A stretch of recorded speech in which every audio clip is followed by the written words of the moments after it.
લે બેટા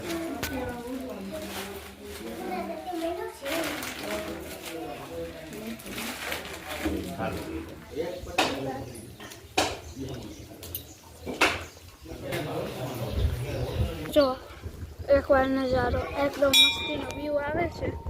આપણે પ્રસાદી લઈ લીધી છે અને આપણે જો ચાંદલો બાંધલો કરી લીધો છે અને બંસી પણ આવી ગઈ છે. એક નંબર નજારો આવે છે. એવડા મોટા ડુંગર ચડવાનો તો આજે આપણે વગાડવાનું તો રહી જ ગયું.